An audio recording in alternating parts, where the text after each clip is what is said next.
2 filmes rápidos de simulações de cálculos computacionais que simulam a colisão de uma galáxia azul com várias galáxias azuis, uma sucessão de colisões de galáxias azuis que resultam numa outra galáxia azul e que se parece com a Via Láctea. Tá? Nós vamos seguir isso desde logo depois do Big Bang até os dias de hoje. Uma simulação feita no supercomputador. Tá? E vamos ver também um caso de uma colisão hipotética entre a Via Láctea e Andrômeda. E ver como isso vai resultar, no que isso vai resultar. Vocês vão notar que o resultado é muito diferente. Portanto, o resultado depende da razão de massas das galáxias que estão colidindo. Se essa razão de massa for próxima a 1, você obtém uma galáxia vermelha. Se ela for muito diferente de 1, você obtém uma galáxia azul. Vamos nessa? Então, agora eu vou passar, em primeiro lugar, um filme que ilustra como é que a Via Láctea se formou, desde o Big Bang até os dias de hoje. Tá? E aí vocês vão ver como é que se resultou uma galáxia azul.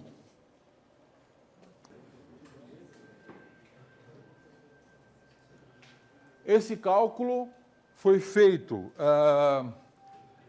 no Laboratório Nacional de Supercomputação da Suíça, que fica na Universidade de Zurique, e diz que antes do primeiro bilhão de anos do universo, logo após o Big Bang, começaram a se formar as primeiras galáxias e as primeiras estrelas, né?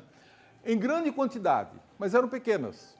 Elas foram colidindo uma com as outras e formando galáxias cada vez de maior massa, né? A massa do objeto nunca diminui, ele só aumenta porque vai colidindo com outras galáxias. São galáxias, em geral, pequenas, colidindo com galáxias pequenas. Há cerca de 10 bilhões de anos atrás, isto é, quando o universo tinha aproximadamente 4 bilhões, as grandes colisões de galáxias semelhantes pararam de acontecer. Por essa época, aconteceram as últimas. Depois disso, elas continuavam a acontecer, mas com muito menos frequência, né? Aí vocês veem que ainda você tem captura de galáxias que vão tanto num sentido quanto no outro sentido. Mas a galáxia central já tem bastante massa, bem mais massa do que as galáxias pequenas que sobraram. Tá certo?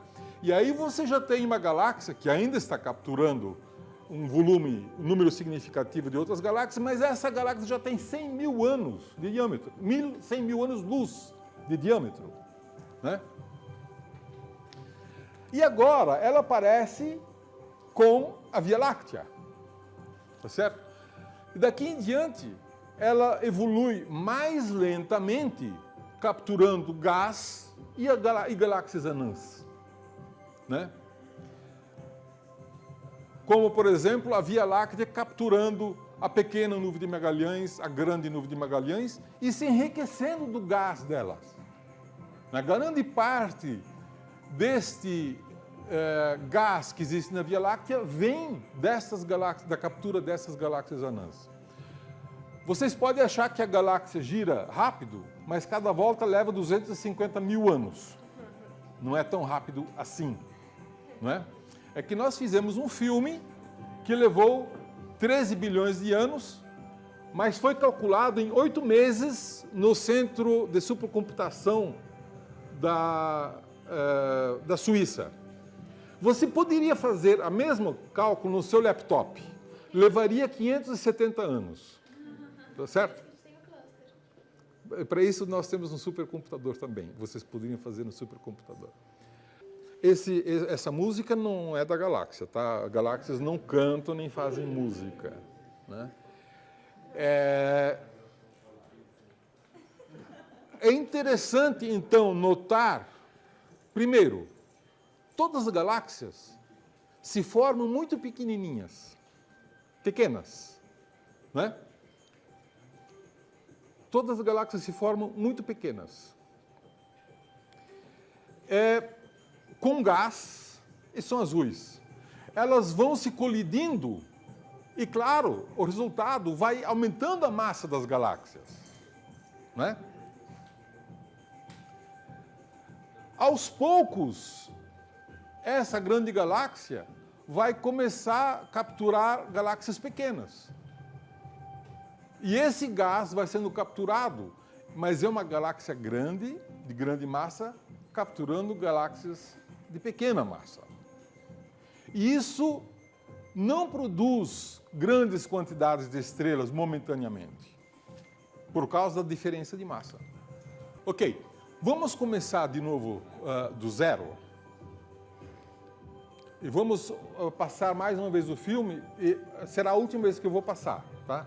Aí vocês prestem atenção nos detalhes.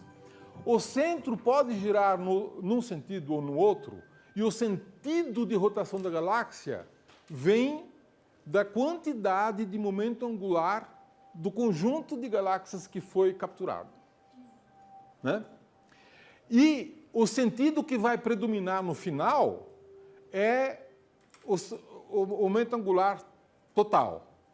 Temporariamente, o núcleo pode girar em sentido contrário, mas o núcleo tem pouco momento angular, porque tem pouca distância ao centro. O que vale mesmo são as partes externas da galáxia, né? Pode apagar a luz.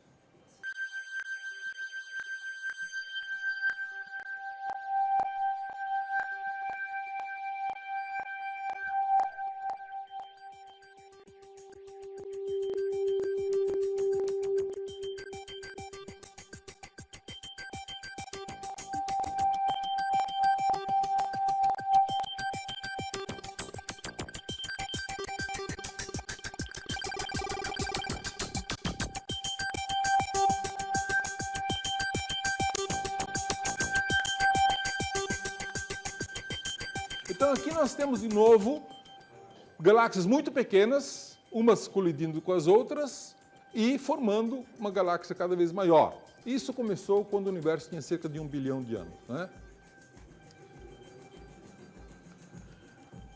No começo, as galáxias tinham massa semelhante,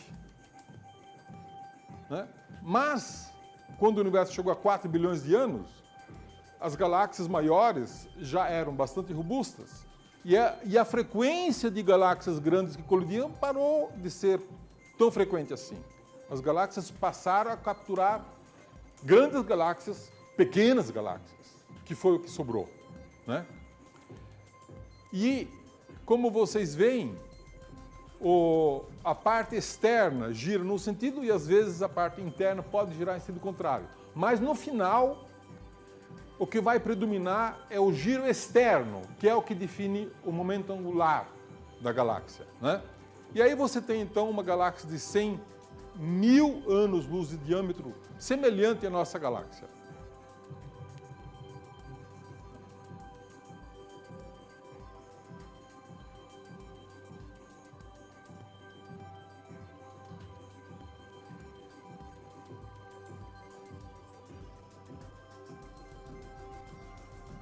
Daí em diante, você continua capturando, a galáxia continua capturando galáxias pequenas, mas o efeito é tão pequeno que é quase imperceptível. Você não forma grandes perturbações, você não produz grandes erupções de formação de estrelas. É um gás que vai sendo capturado e lentamente se transformando em estrelas novas. O processo é lento, né? Mas é provável que a maior parte do gás da Via Láctea tenha sido capturado dessa maneira.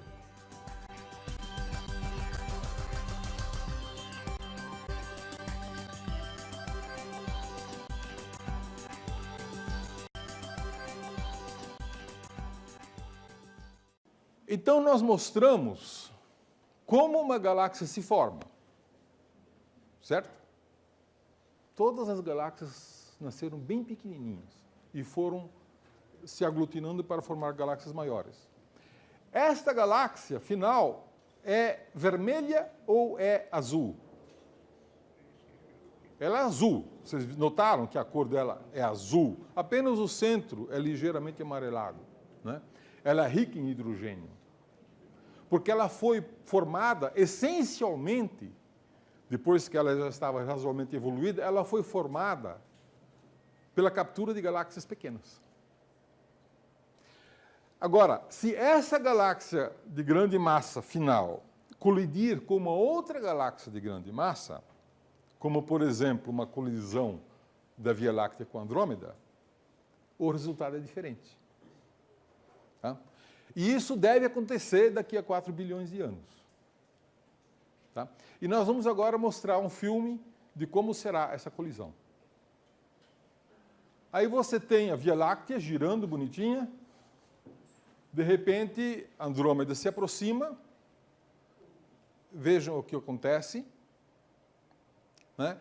E eu chamo a atenção que as galáxias que já eram azuis, ambas, tornaram-se mais azuis. Tá certo?